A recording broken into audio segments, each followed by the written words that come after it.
अतिक्रमण हटाव मोहीम गेली 2 दिवस सुरू आहे. आज दुसरा दिवस नागरिकांची जे सवाल आहे कारवाई करताय काय? आपल्या शहराचं आपलं कणकवली शहर स्वच्छ आणि व्यवस्थित व्हावं, सुंदर व्हावं, याच्यावरचं जे बकालपण आहे तो कमी व्हावा असं आपले माननीय अध्यक्ष यांचंही मत होतं. त्यांनी सोमवारच्या एका पत्रकार परिषदेमध्ये त्यांनी तसं सांगितलेलं होतं.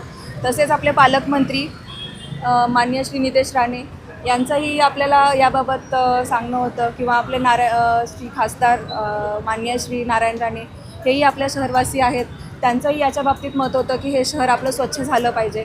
या सगळ्या आदरणीय नेतृत्वांना पुढे ठेवून, तसंच आमच्या प्रशासनाचंही मागच्या वर्षभरापासून प्रयत्न चालू होते, पण मध्यंतरी काही प्रशासकीय कारणांमुळे, पावसामुळे म्हणा किंवा काही गोष्टींमुळे आम्हाला त्या गोष्टी करता आल्या नाहीत. पण आता योग्य वेळ बघून आणि लोकांच्या आणि आपल्या सर्वांच्या सहकार्याने कुठल्याही नागरिकांना त्रास न होता शहराचा जो बकालपणा आहे तो ज्या पद्धतीनं कमी करता येईल त्यासाठी आम्ही प्रयत्न करतो आहे. त्यातलं आपण पहिली स्टेप ही उचललेली आहे की जे जवळपास 1.5 वर्षापासून, 2 वर्षापासून, 6 महिन्यांपासून जे स्टॉल बंद आहेत ते आपण जमा करतो. कारण त्यांना जर गरजच नाही आहे तर ते तिथं ठेवण्याची काही अर्थच राहत नाही. ते समोर ठेवून आम्ही जे 1.5-2 वर्षापासूनचे बंद स्टॉल आहेत ते पहिला काढून घेतो आहे. तसंच ज्या स्टॉलनी अननेसेसरी जवळपास अर्धे पिलर किंवा दोन्ही याच्यामधली अर्धी स्पेस जर स्वतःसाठी घेतली असेल तर ती आम्ही कमी करून घ्यायला सांगतो आहे. तसंच कालच्या मोहिमेमध्ये आपण प्रत्येक स्टॉलधारकांचे नाव आणि नंबर हे लिहून घेतलेले आहेत. त्यांची एकदा ऑफिसमध्ये मीटिंग लावून प्रत्येकाला स्टॉलचं अलॉटमेंट केलं जाईल. प्रत्येक घरामध्ये फक्त एकच स्टॉलधारक राहील याची काळजी घेतली जाईल. कारण माझ्या कालच्या पाहणीमध्ये लक्षात आलं की काही घरांमध्ये जवळपास 4-5 स्टॉल आहेत. तर आपण तसं न करता सर्वांना समान संधी या तत्वावरती हे स्टॉल देतो आहे. आणि हे काही परमनंट स्टॉल नाही आहेत, हे सर्वांनी मला इथं नमूद करू वाटतं. कारण जेव्हा भाजी मार्केट होईल किंवा मी येण्याच्या आधी मला असं समजलं होतं की काही काळासाठी या लोकांना पावसाळ्यामध्ये इथं दिलेलं होतं. पण आता आपण एक माणुसकीच्या नात्याने आणि आपण एक शहरातलं जबाबदार व्यक्ती, यामुळे मला असं आमच्या सगळ्यांचंच असं मत झालेलं आहे की भाजी मार्केट आपण लवकरात लवकर पूर्ण करण्याचा प्रयत्न करतोच. तोपर्यंत फळं, फुलं आणि भाजी हे जे इसेन्शियल कमोडिटीज आहेत त्याच्यासाठी आपण हे स्टॉल दिलेले आहेत. तसं तिथं आता आमच्या बघण्यामध्ये आज आलं की इथे काही खाद्यपदार्थांचे स्टॉल लागलेले आहेत, काही वस्तूंचे स्टॉल लागलेले आहेत. तर या बाबतीतही आम्ही नोंद घेतलेली आहे, सगळ्यांचं हे केलेलं आहे. फोन नंबर, नावं हे सगळे घेतलेले आहेत. त्यांना आता आपण एकदा आधी भाजी फळं, फुलं विक्रेत्यांची आपण मीटिंग लावतो नगरपंचायतमध्ये, आणि त्यांना अलॉटमेंट करून दिल्यानंतर हे जे स्टॉलधारक आहेत, म्हणजे आपले जे इसेन्शियल कमोडिटीज सोडून जे व्यापारी आहेत त्यांच्यावरती काय निर्णय घ्यायचा हे सर्वानुमते एक त्याच्यावरती आपलं डिसिजन होईल. त्यामुळे आम्ही आता सध्या जे चालू स्टॉल आहेत ते आम्ही चालू ठेवलेले आहेत. पण पुढच्या एक आठवड्याभरामध्ये त्याच्यावरती निर्णय घेऊ सर्वानुमते की हे जे स्टॉल फळं, फुलं आणि भाजी हे सोडून इतर स्टॉलचं इथं काय करायचं याचा निर्णय पुढच्या आठवड्यामध्ये किंवा लवकरात लवकर सर्वानुमते जे काही एक चांगला तोडगा असेल त्यानुसार आपण घेतो.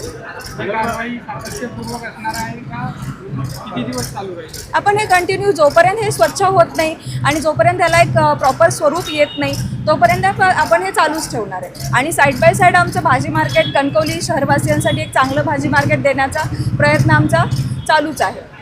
कणकवलीतला जो प्रमुख पटवर्धन चौकापासून भाग आपण साफ केला, त्याचबरोबर बाजारपेठेमध्ये काल तुम्ही सूचना दिलात त्याचा हे झालं तर DP रोड जो आहे कणकवली शहराला जोडणारा प्रामुख्याने तिथे वारंवार वाहतूक कोंडी होते आणि तिथेही अशाच प्रकारे दुकानं आणि नागरिकांना त्याचा त्रास. आपली पुढची भूमिका त्या संदर्भातली काय?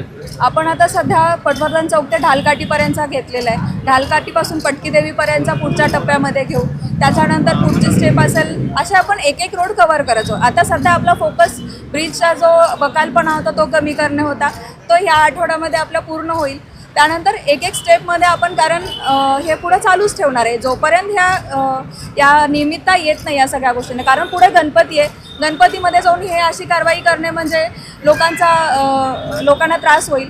तर तो त्रास त्यांचा त्यावेळेचा कमी करून आम्ही गणपतीपूर्वीच या सगळ्या गोष्टी जशा स्पीडअप करता येतील त्यासाठी आम्ही प्रयत्न करतो. मॅडम, त्याचबरोबर जे स्टॉल आज जप्तीची कारवाई केली आहे, नगरपंचायत प्रशासन काम करत आहे, नगरपंचायत प्रशासनाबरोबर कर्मचारी काम करत आहे. तर जप्त केलेले स्टॉल जर परत द्यायचे झाले किंवा जे साहित्य जप्त केलेलं आहे ते परत द्यायचे झाले तर दंडाचं स्वरूप कसं असणार आहे आणि काय कारवाई होईल? त्याचा निर्णय आम्ही नंतर घेतोय. आता आपण फक्त जे आहेत, जे दिसले, जे 4-4 वर्षांपासून 3 वर्षांपासूनचे बंद आहेत ते स्टॉल आपण जप्त करून घेतले. त्याच्यावरती कशाप्रकारे दंडात्मक कारवाई करायची आणि त्यांच्याकडून काय अंडरटेकिंग घ्यायचं, कारण आता त्यांना व्यवसायाची गरजच नाही आहे हे इथं दिसतंय. त्यामुळे पुन्हा त्यांना ब्रिज खाली तर परमिशन आम्ही देऊ शकणार नाही आहे.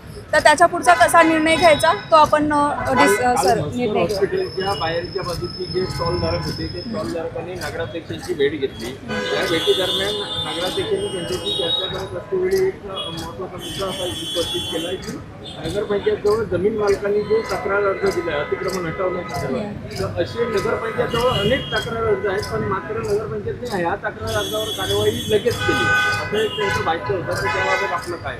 मला याविषयी कल्पना नाही आहे. आपला नगरपालिकेच्या जे जागेवरचं अतिक्रमण आहे त्यासोबतच ते क्लीन करण्याचा आमचा उद्देश आहे. जो आपला मेन रस्ता आहे नरडवे रोड, तिथं बरेचशा गोष्टी होतात. तर ते स्वच्छ राहणं हे आपलं कर्तव्य, कारण शहराची सुरुवातच तिथून होते. या दृष्टीने आम्ही विचार केलेला होता त्याच्यामध्ये, कारण ते आपल्या नगरपंचायतीच्या जमिनीला लागूनच असल्यामुळे साईड बाय साईड त्या गोष्टींवरती आम्ही निर्णय घेतला. तसा इतर अर्ज असतील तर आम्ही त्यावेळेला निर्णय घेऊ त्याच्यावरती. मॅडम, या उड्डाणपुलाखाली SMIC ते नरडवे नाक्यापर्यंत बघितलं तर जे वाहनं आहेत, जे पार्किंग आहे, स्वयंघोषित पार्किंग म्हणजे रिक्षा असेल, कार असतील, टेम्पो असतील, त्याच्यावर काय नियोजन नसेल? आपले पोलीस अधिकारी आहेत का जवळ? आता मगाशी आमचं त्यावरतीच ते बोलणं झालं की काही दिवसांनी, आणि काल आपले नलावडे साहेब होते, श्री नलावडे साहेब पोलीस अधिकारी, त्यांच्याबरोबर काल माझं बोलणं झालं रात्री. आणि त्यांना पोलीस SP मॅडमचाही फोन आलेला होता या बाबतीत, कारवाईच्या बाबतीत. त्यावेळेला त्यांनी फोन केला होता. तर त्याच्यावरती असा हे आमचा निर्णय ठरला की आधी हे जे बकालपणा आहे स्टॉलचा तो कमी झाल्यानंतर आपल्याला जास्त फोर्स लागणार आहे हे वाहनं काढण्यासाठी.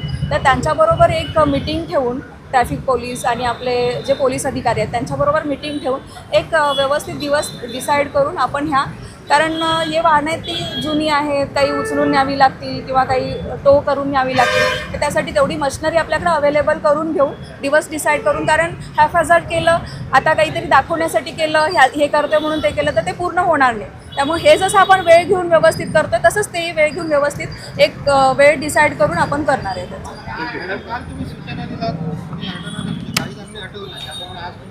हो, तर पुन्हा एकदा पाहणी सोमवारी वगैरे पुन्हा होणार की मी पूर्ण आठवडाभर करणार. जेव्हा शक्य होईल, जेव्हा माझ्या ऑफिसमधून वेळ भेटेल त्यावेळेला मी इथे येऊन पाहणी करणार. मॅडम, गेले काही वर्षांपूर्वी महामार्ग प्राधिकरणने सुद्धा अशा प्रकारची कारवाई कणकवलीमध्ये केली होती. मात्र ही कारवाई औटघटकीची ठरली होती. तर या संपूर्ण महामार्गाच्या जी ब्रिज खालची जागा आहे ती नगरपालिकेकडे वर्ग झाली आहे. यापुढे ही जमीन ताब्यात, म्हणजे पुलाखालची जी जागा आहे ती ताब्यात घेण्याच्या संदर्भात नगरपालिकेचं काय असेल? नाही, आपल्याकडे ताब्यात हायवे अथॉरिटीने आपल्याकडे ही ताब्यात दिलेलीच नाही आहे जागा. आपल्याला ही वापरायला दिलेली जागा आहे, कारण त्यांनी ॲक्विजिशन केलेलं आहे. त्यामुळे ते आपल्या ताब्यात नाही देऊ शकत, ते आपल्याला वापरण्यासाठी देऊ शकतात. काही स्टॉलधारकांना इथे विद्युत पुरवठा देखील करण्यात आला आणि ते बघितलं तर लाईट बिल असेल कारण त्याच्यावर वसूल देखील होत आलेली आहे. आणि त्याच्यावर नेमकी काय कारवाई होईल? मी आता आपले MSCBचे जे अधिकारी आहेत स्वामी सर, त्यांना बोलवून घेतलेलं होतं. त्यांच्याकडून पाहणी करून घेतलेली आहे. तर त्यांचा जो काही आपल्याला रिपोर्ट मिळेल की या गोष्टी कशा चालू आहेत त्याच्यानुसार पुढची कारवाई होईल त्यांच्याकडे.